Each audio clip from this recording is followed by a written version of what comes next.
Okay, hello everybody. Welcome to a Taste of Tai Chi. Um, in isolation, it's kind of new for all of us, but I'm kind of guessing that this is becoming kind of normal for many of us. Um, for those of us who like to be around a whole lot of people, this is a whole lot less than fun.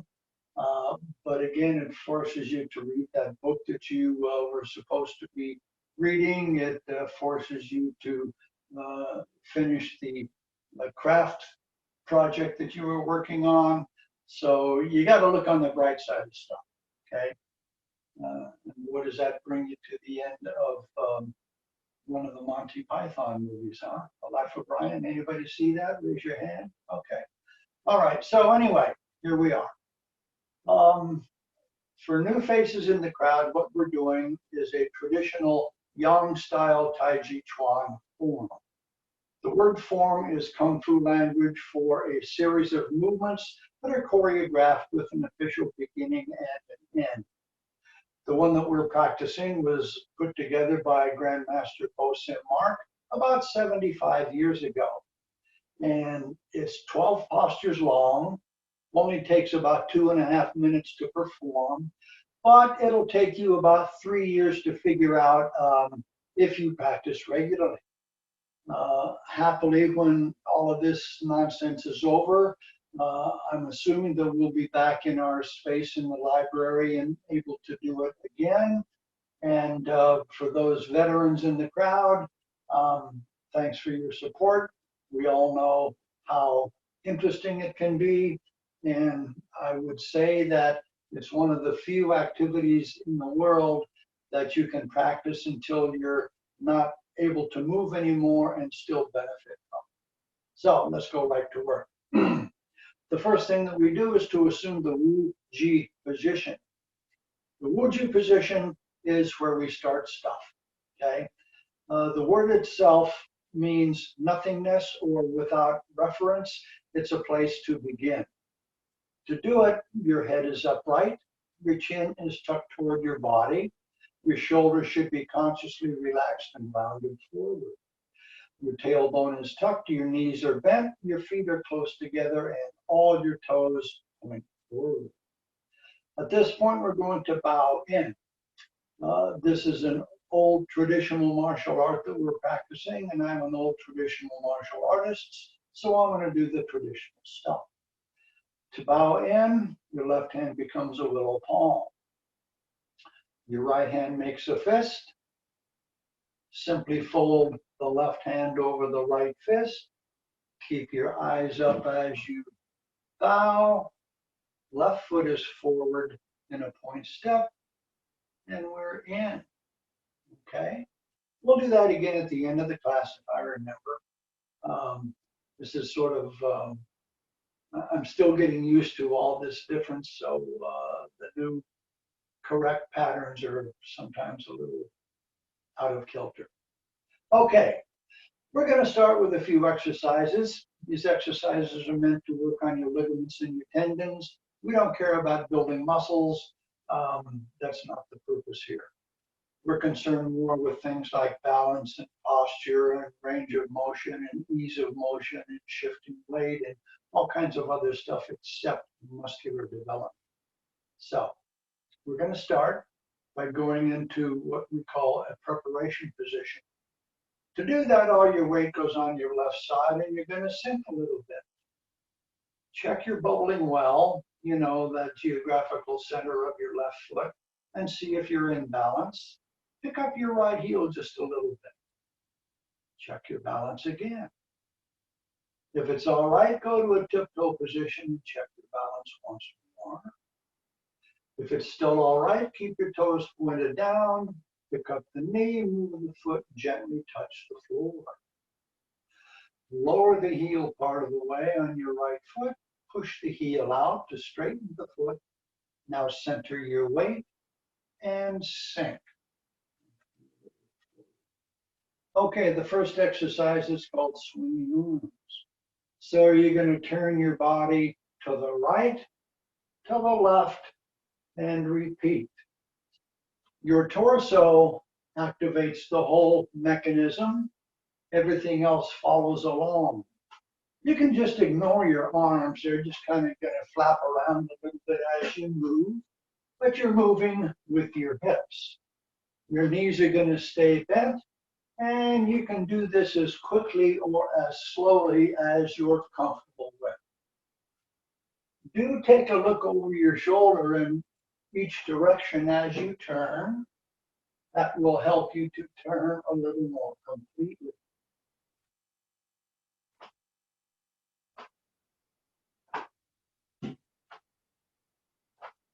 Okay, back to the Mooji position.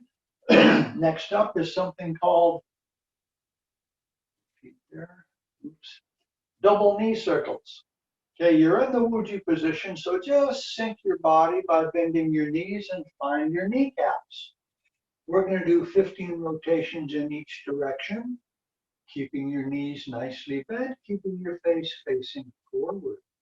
And 1, 2, 3, 4, 5, 6, 7, 8, 9, 10, 11, 12, 13, 14, 15. Then 1, 2, 3, 4, 5, 6, 7, 8, 9, 10, 11, 12, 13, 14, 15. If your knees get tired after you do that, you need to do it some more. The quadricep muscle group gets a little tired, and you just need to condition that muscle group more. Okay, next up, we're going to do my favorite stretch. Your feet go about shoulder width apart. All your body is nice and loose, no tension any place. This has 6 steps. Number 1, bend the knees a little extra. Lightly interlace your fingers out in front of your body. 2, keep your knees bent. Turn the palms up. Push enthusiastically toward the ceiling. 3, keep your knees bent. Go up on the front half of your feet and stay there. 4, keep your knees bent. Push down with your right palm. Push up with your left one. 5, keep your knees bent. Push down with the other palm. Point all your fingers forward. 5, keep your knees bent. Pick up the fingertips and push back. 6, ease down and relax. 1, 2, 3, left push this time, 4, 5, pushing back, and 6. 1, 2, 3, right push, pushing back, down. One more. 1, 2, 3, left push, pushing back, and down. My favorite stretch. Okay, time for standing post. Your feet are a little wider than your shoulders this time. You're going to get a good deep knee bend going on. Bring your hands up to chest level. Your fingers aren't interlocked, but they're separated only an inch or 2. Okay. You've now got 2 minutes of uninterrupted relaxation. Feel free to think about your grocery list or the appointments that you can't keep or whatever you please, but relax. Your breathing should be diaphragmatic, which means you're breathing with your belly muscles, nice and slow and deep and thorough.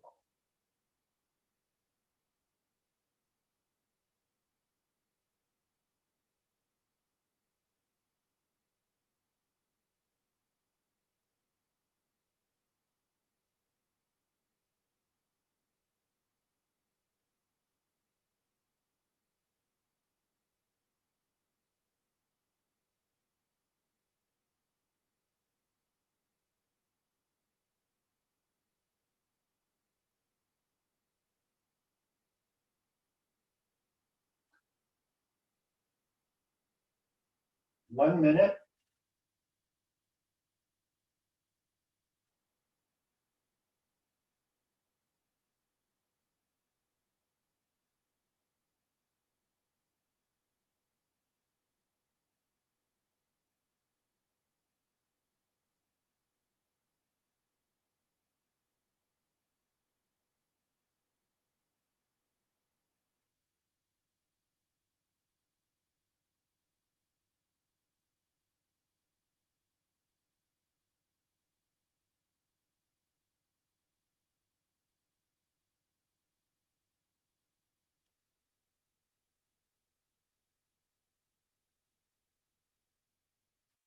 And hands down.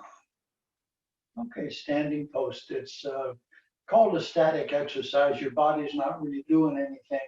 But if you hold that pose for a while, you're going to feel it working on your thigh muscles and your calf muscles, maybe even your shoulder muscles. It's a good thing to do altogether. From here, we're going to do something called tiger stretches. You might even want to put your feet out just a little bit further because it's a little more stable. Nice deep knee bend, of course. Let's put our hands back out here where we had them for standing post. So shift your weight onto the left side and sink. Pick up your right toes and turn them 90 degrees. Shift your weight onto the right side and sink.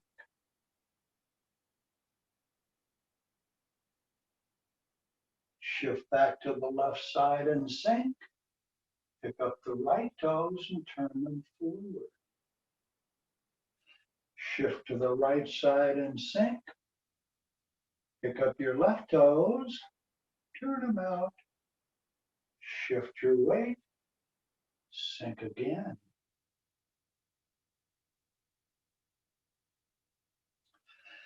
Shift right, pick up the left toes, turn the toes forward, center your weight, hands down, and relax. Okay, any questions so far? If you have questions, feel free to email me. You know my email address, I think.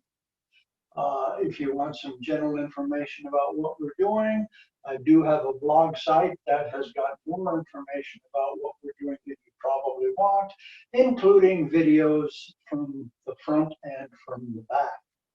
You can find that at donmadson.blogspot.com, or if you just Google Don Madson, it'll probably show up easily enough. Okay. Let's talk about breathing a little bit.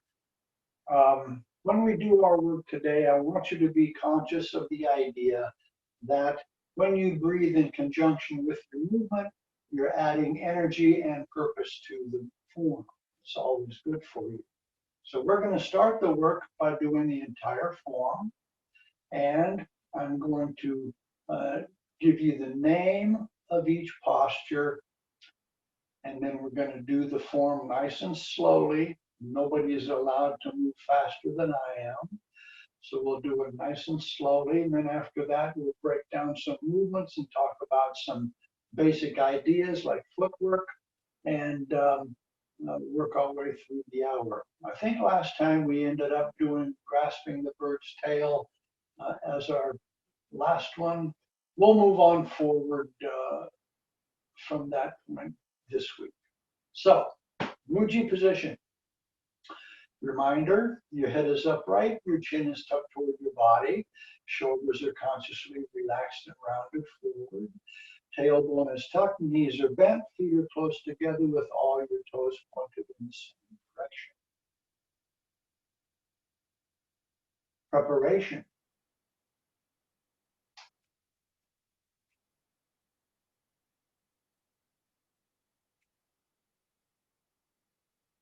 Initiation.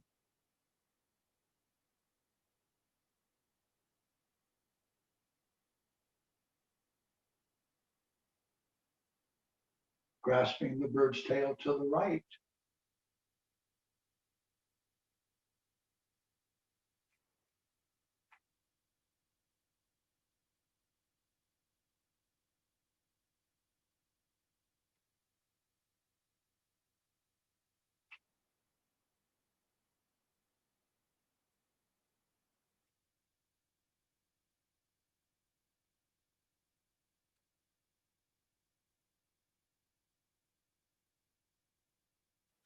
single whip,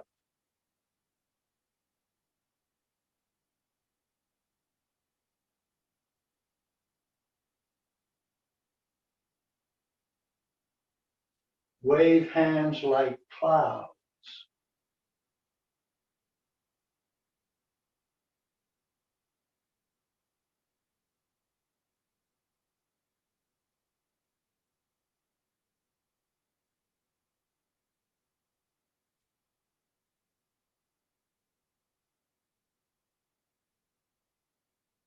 brush knee and push,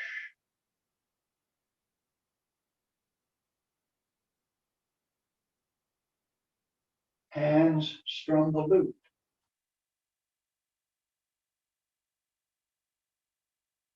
step back and repulse the monkey,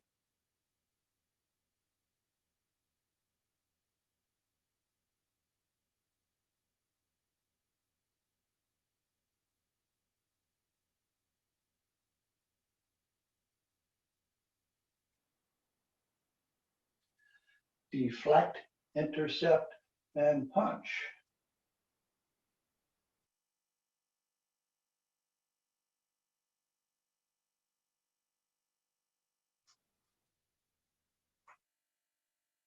Shutting the door,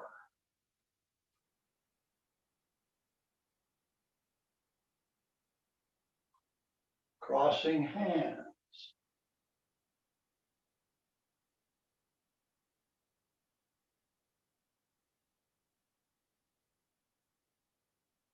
conclusion.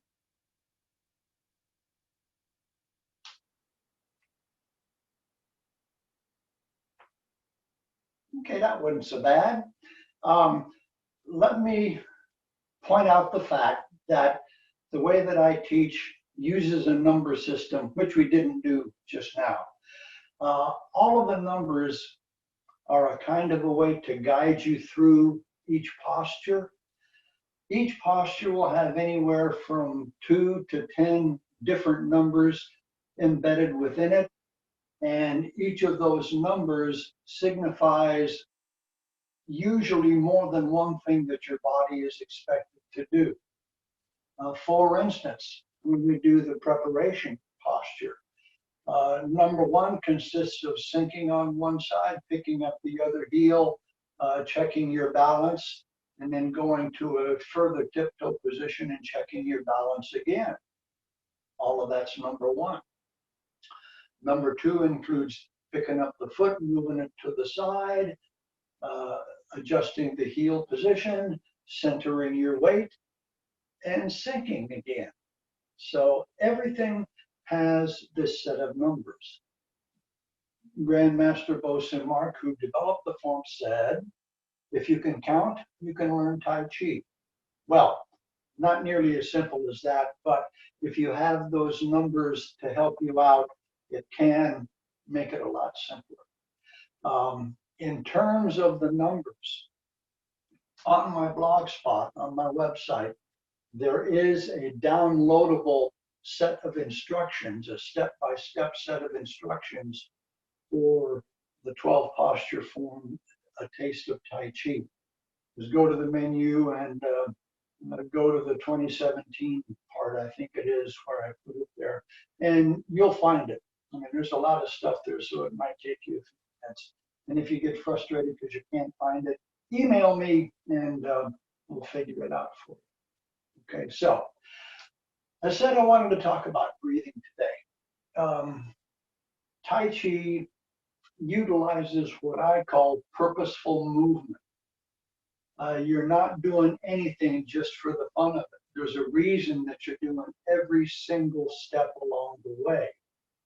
And if you think about the word purposeful, it means that you've planned to do it, that you're doing it with a reason, that you're going to pay attention to make sure that it's done correctly. Okay, all of that applies all the time. Okay, you can't. That's not true. I almost said you can't fudge your way through it by sliding through the numbers, but you can. And when you get good at the Tai Chi form, you don't even think about those numbers. And that's because you've learned the steps correctly and no longer need the support of the numbers. But for now, I think a lot of you will benefit from thinking about the numbers. So let's take a look at the first 3 postures, okay, utilizing the numbers. After that, we'll do it a couple of times and we'll move on to the next posture that I want to introduce. And maybe if we're doing it to my satisfaction, we'll move on even further than that. Sound like a plan? Okay. All right. Mooji position, please.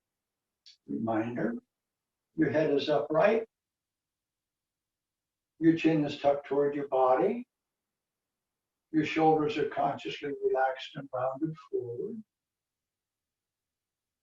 Tuck your tailbone, bend your knees. Check to see that your feet are close together with all your toes pointed forward. Okay, before we move, let me remind you about your bubbling well.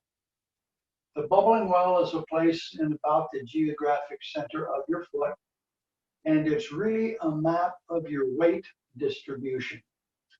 Your weight needs to end up on top of that bubbling well every time you finish moving. Every time you're going from one foot to the other foot or ending posture, your weight will be on a bubbling well. When we distribute our weight, it ends up to be about 70% on the foot carrying most of the weight and 30% on the other one. We don't ever want to have no weight on the lesser weighted foot. Just most of it's on the other. Okay? So preparation in 2 steps. Number 1, sink your weight onto the left side, picking up your right heel just a little bit. Check your balance. If your balance is okay, go to a real tiptoe position with your right foot and check your balance again. If it's all right, we'll go to number 2, which means you're going to keep your toes pointed down, pick up the knee, move the foot, and gently touch the floor. Lower the heel part of the way, push that heel out to straighten your foot, then center your weight and sink. Preparation. Let's do that again, okay? From the Mooji position. Preparation in 2 steps. 1, 2. Good. Initiation has 4 steps. Your feet don't do anything at all, but your body is going to be moving up and down like a spring. Your arms are going to be in use as well. Number 1 says, sink the shoulders to raise your arms, but you're also going to bend your knees just a little more. Number 2 says, sink the elbows to draw your hands a little closer, not too far. Number 3 says, sink the wrists to raise your fingers. What you're really doing is pushing forward with the bottom part of your hand. Number 4 says, push down to waist level as you straighten your body, then relax your hands. Okay, time out. Let me tell you a couple of things about that posture. What's going on is that as your arms are raising, you're lowering your body. I'll tell you why in a few minutes. So you're raising one part of your body and sinking the other. And then at the other end of it, you're reversing that process to go back where you started. When you finish, your hands are going to be out in front of your body, not close in. Your elbows never have any reason to be back by your torso. They're always going to be extended a bit forward, and your hands are going to be, at this point, down about hip level, and they should be relaxed also. Okay, so let's do those 2. Preparation and initiation by the numbers. Preparation in 2 steps. 1,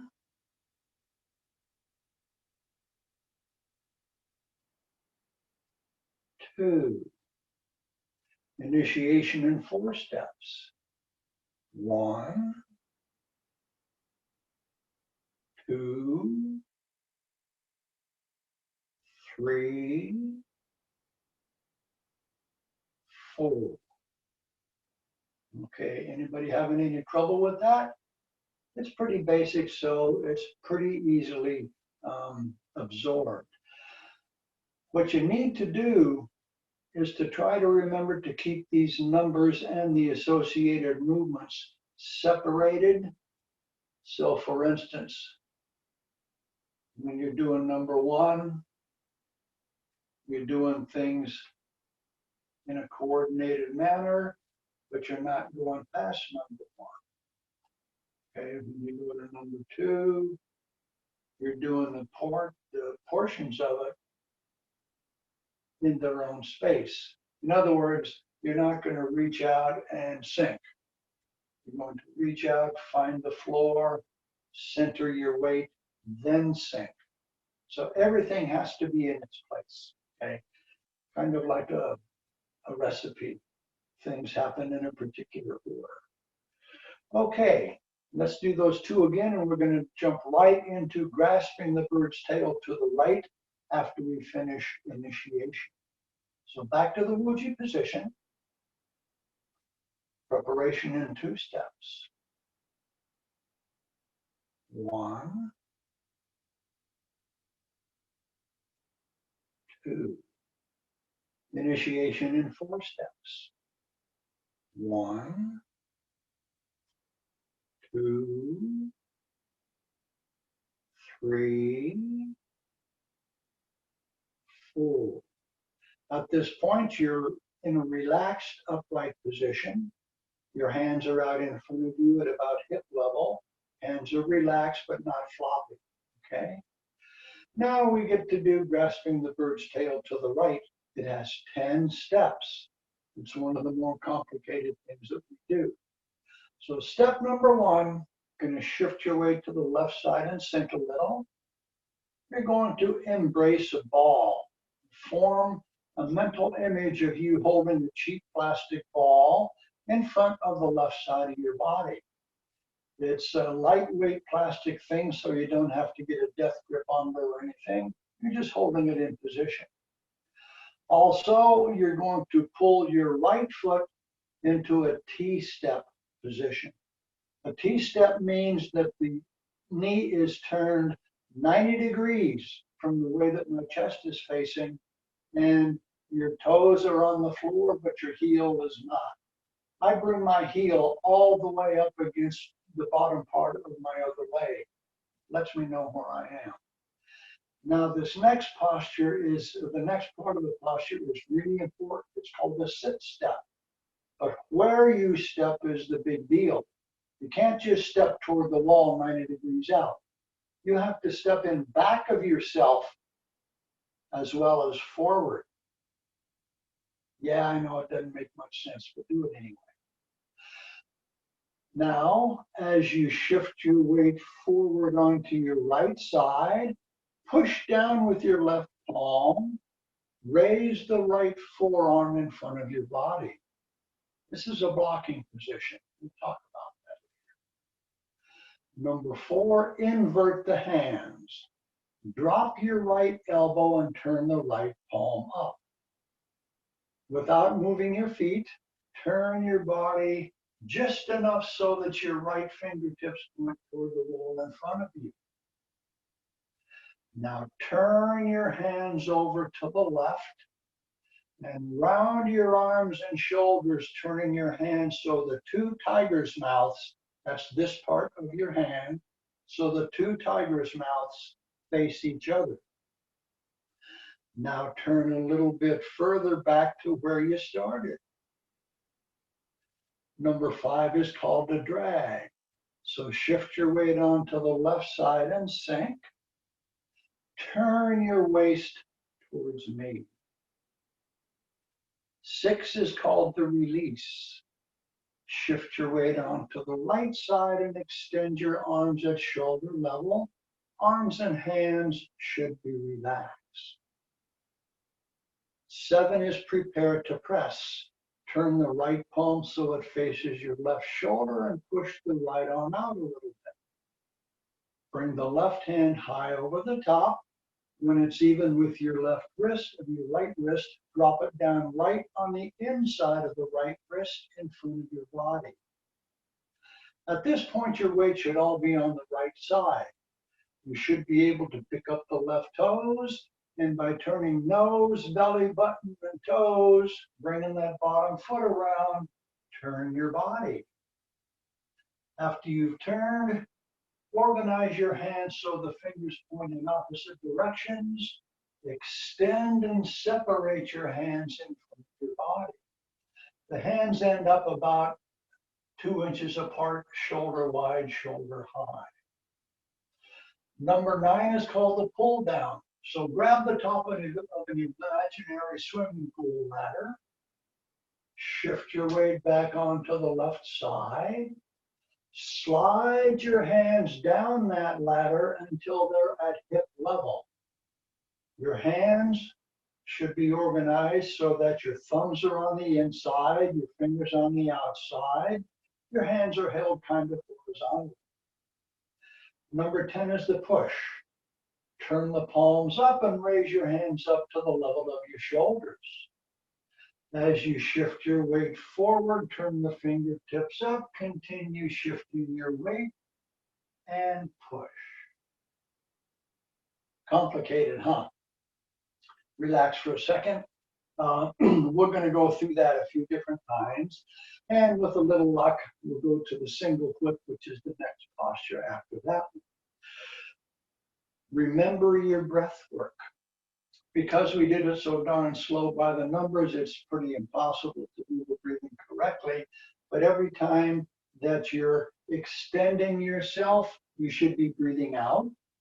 Every time you're gathering yourself before you do something in an extension manner, you're going to be breathing in, just like a big bellows. You suck the energy in and then move the energy out. Again, this is part of that purposeful movement that I talked about. And just keep in mind that everything that we do comes from a martial arts standpoint. If you're defending yourself, you're going to use all of the energy you possibly can everywhere it's necessary. Well, we're using that same energy, but for a different purpose. Our focus is mental, physical, and emotional health maintenance, and that's at least as important as defending yourself in any other way. This is just a long haul approach to it. And by the way, I'm fond of mentioning that the Mayo Clinic and the Harvard Medical Group thinks that Tai Chi is the greatest thing since sliced bread. Harvard Med said this is one of the 5 best things you can do for your body. And of course, your mind and your emotional system as well. So it's good for you, and, you know, yay Tai Chi. Okay, you've rested enough. Let's do it again. You know what? Let's go from the end of initiation and work on grasping the bird's tail a couple of times, and I'll try to explain what's going on.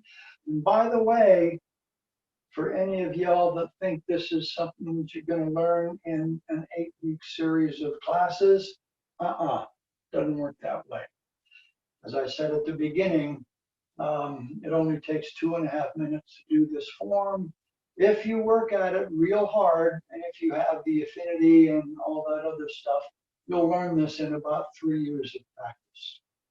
So you got to stick around with me for a long time. Okay. Breathing, purposeful movement. Preparation. 1,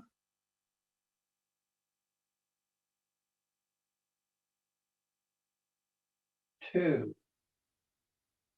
Let's talk about relaxation for a second. The word sink is a cue for you to try to bring your center of gravity toward the floor, actually toward the center of the earth, because we're trying to get as stable as possible. So every time you hear me say something like sink, you're going to try to bring your entire body lower. And it isn't easy to remember to relax all your body parts, particularly your shoulders. We walk around with our shoulders tense all the time. If you relax the shoulders and even round your shoulders forward, which makes a bowed back and a concave chest, you're bringing yourself closer to the center of the earth. Now, the reason that you round your shoulders forward and tuck your tailbone to bend your knees is that you're shifting your weight forward as well as downwards. When we stand up nice and straight and tall, our weight is mostly on the heels. That's good for runners, but not if you want to be stable. So by bending your knees, tucking your tailbone, and rounding your shoulders, you bring your center of gravity a little forward. And if at the same time you're moving your center of gravity downwards, you're getting into the most stable position that you can find. Okay? Start again. Preparation in 2 steps. 1,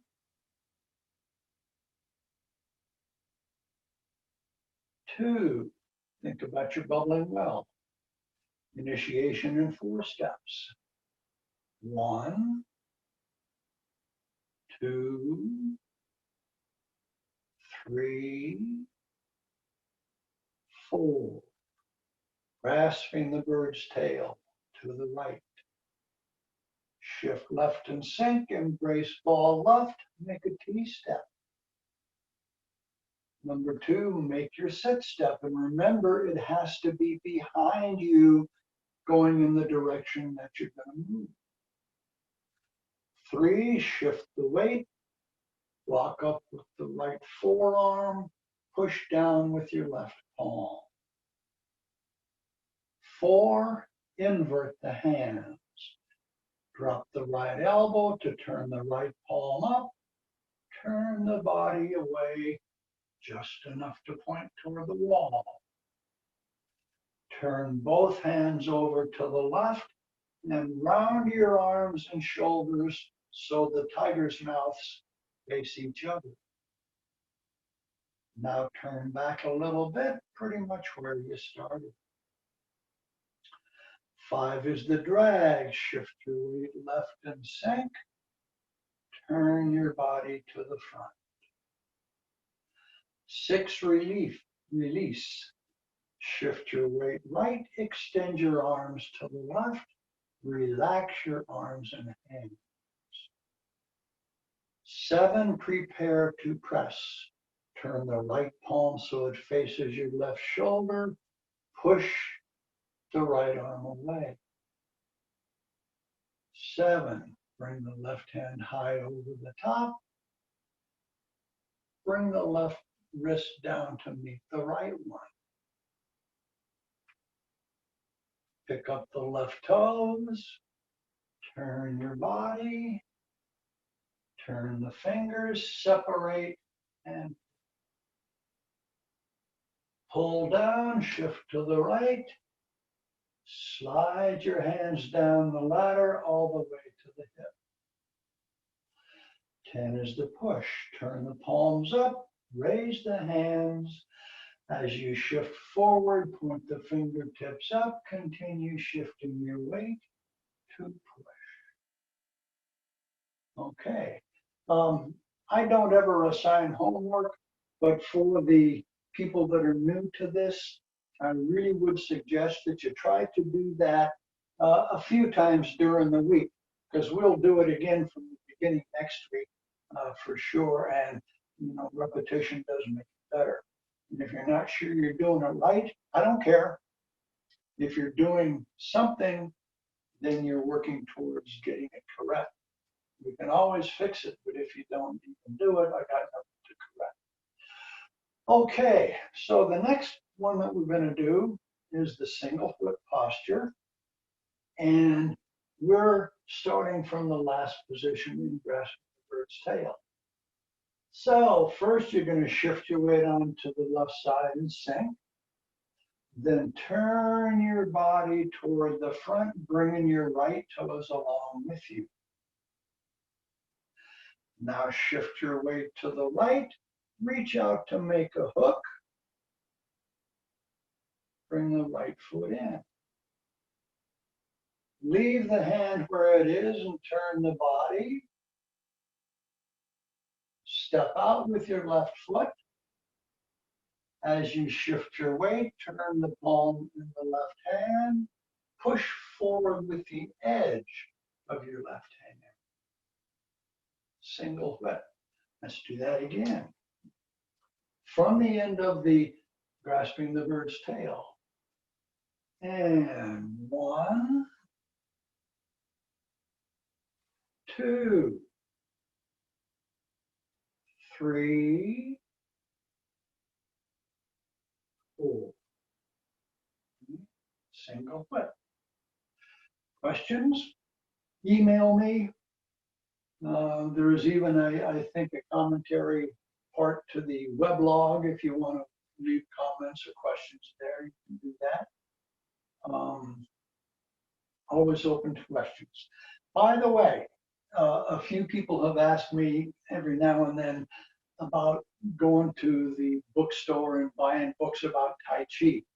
Well, the reality is that there are many kinds of Tai Chi. There are 6 major family styles and countless versions of each of those family styles. We're doing Yang style, which is the most practiced martial art in the entire world and has been for a long time. But any Tai Chi book will give you the basics. They'll all talk about getting yourself sunken, about getting yourself correctly positioned in terms of shifting your weight. They'll all talk about how you're supposed to manipulate your body with your shoulders rounded, sunken, things of that nature. So the only book that I would suggest you not buy is the one that Kwai Chang Caine wrote, David Carradine. Don't buy that one, it's completely bogus. He was capitalizing on his television fame to sell a bunch of books. He didn't even write it. And a lot of the stuff in there is just absolutely bogus. So don't buy that one. But any other Tai Chi book that you can find is worth having. My library has got 30 or 40 books in it. You know, I consider it enough, but I'm always looking when I go to a bookstore. Okay. Let's think about some of the reasons that you're doing some of these postures. As I said, they're all purposeful. They're all deliberate. You're all doing them with a reason in mind. And those reasons all go back to martial arts. Okay? The very first thing we do, this step, what that really is a scrape step that's scraping all the skin off somebody's shin bone as they get too close. You have to keep the other side of your body nice and controlled and balanced so that you can do this accurately and maybe repetitively. So the balancing is a really big deal, not just for that one, but for anything. After we're in this position, the posture that we do next, which is initiation, is really blocking somebody's arms up and away as they reach for you to choke. Then you grasp their arms around the elbow area, stand up as you pull them down. At that point, they're in a bent over position in front of you, susceptible to feet and knees and foreheads and shoulders and elbows, all kinds of things that they would rather not be involved with. So you're blocking up, you're pulling down. Not going to show you what we can do, but there are knees and kicks and foreheads, you know, all kinds of stuff. Grasping the bird's tail has several things going on. So the first thing that we do is embrace this ball, but before that we have done a ward off, a wrist grab, and a pull. The next thing we do is to push up against the backside of their elbow. Their arm is now like this. So we're rocking up like this, and we're keeping that elbow from being used against us.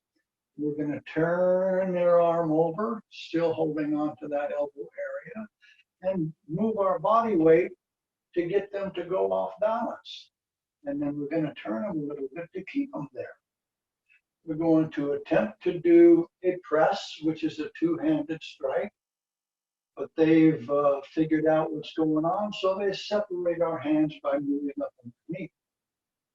So we'll just grab the elbows again, pull back and sink. Anybody who's in that position doesn't want to stay there, they want to pull away. So when they start to pull away, put our hands on their chest and help them go. Yeah. The single whip. What we're going to do here is something called, well, a low single whip is a strike of another kind. What we're going to do is to deflect an arm, reach back and control that arm, step in, and then strike with the edge of our hands. So you see, everything that we do has a purpose. Everything that we do has a reason. Even if you don't remember exactly what that reason is, I want you to spend a lot of time thinking about making it a deliberate movement, a purposeful movement. Which brings us full circle to the breath work again. Okay, so let's do the first 4 postures utilizing correct breath work. I'm going to tell you when to breathe, and there might be some of you that don't have a breathing system that's working perfectly, so you don't have to really breathe as long or as shortly as I'm going to tell you to do. My teacher doesn't even work on the breath work because she says people are going to breathe how they have to. And that's true, but if I can make you a little bit more purposeful about even that, it helps your energy and it helps you synchronize your body and your breathing. Capiche? Cool. Okay, so back to Mooji. Preparation. Breathing in.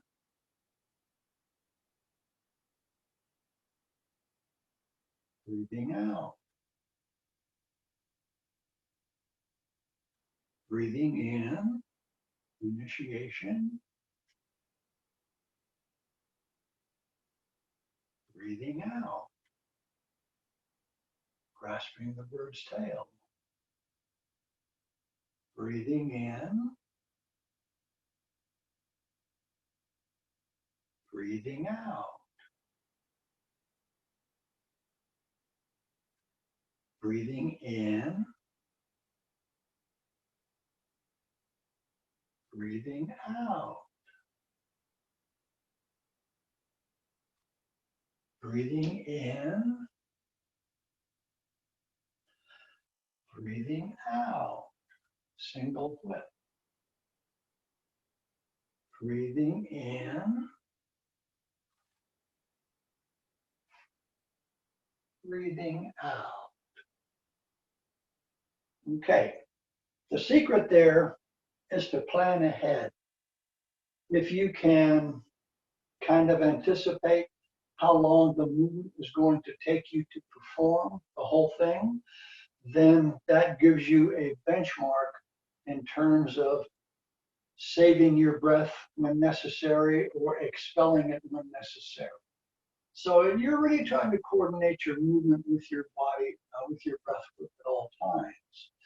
What that does for you in terms of the breath work, if you breathe correctly, which is diaphragmatic, what you're doing is loading as much air into your lungs as you can, then being able to parcel it out as necessary as you're moving. It's a skill that you have to learn. You need to plan ahead and to do that, you need to be familiar enough with the movement so that you know how long it's going to take.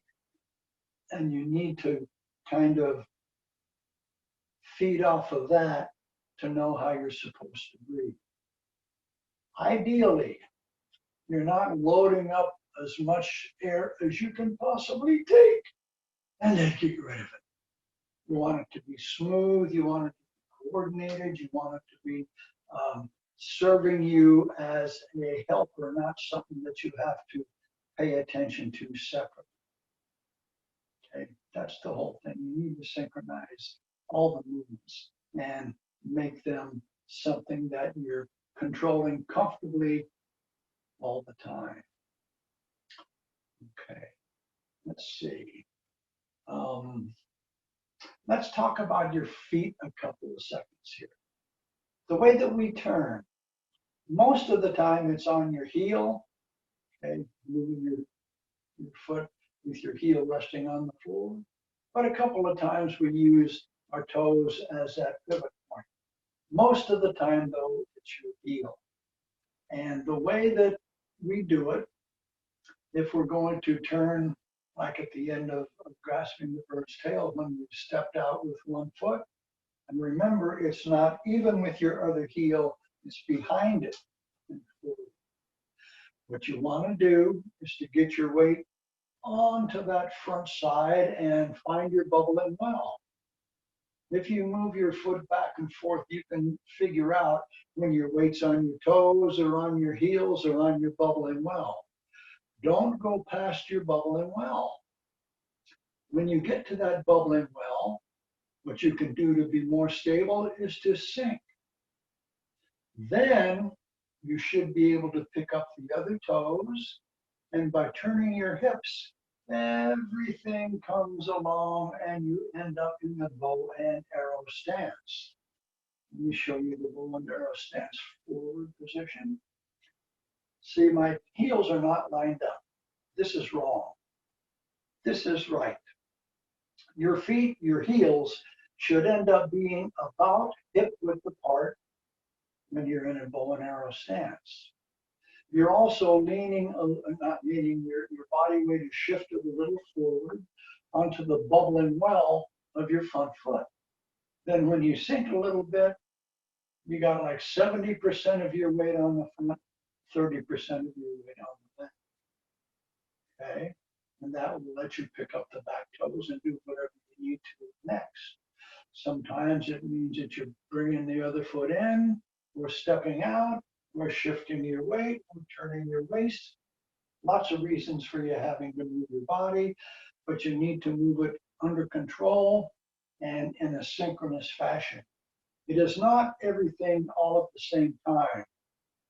It's synchronized, more like jazz than classical music, okay?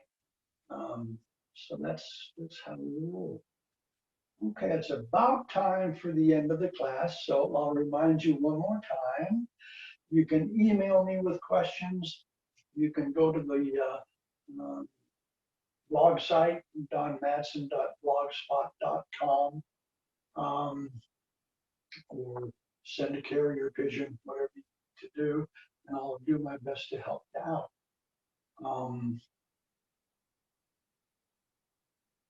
I think that was all I really had to try to cover today.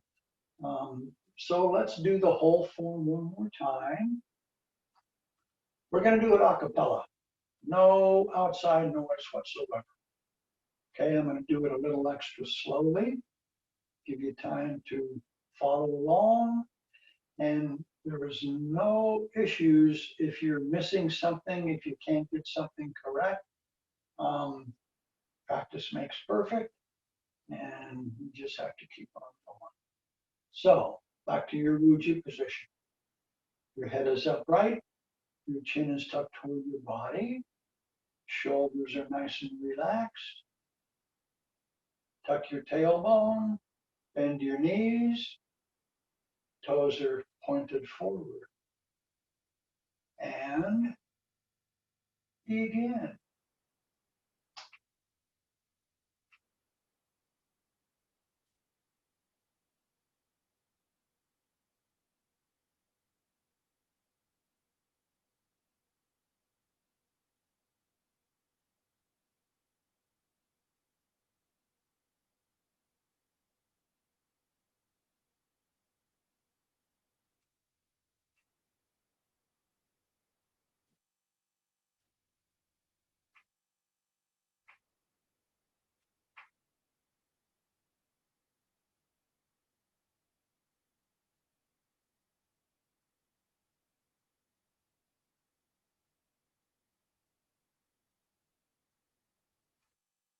Turn the toes.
Okay, thanks for coming out, everybody. Hope to see you here next week, same time, same place. Practice what you think you can work on. And remember, ask any questions that you want. Thanks, John. Good class. I miss everybody. Yeah, we miss everybody as well. Okay, so bowing out. Left hand is a willow palm. Your right hand is a fist. Left foot is forward in the point step. Fold the left hand over the right fist. Keep your eyes up as you bow. We're done. Have a great day, everybody.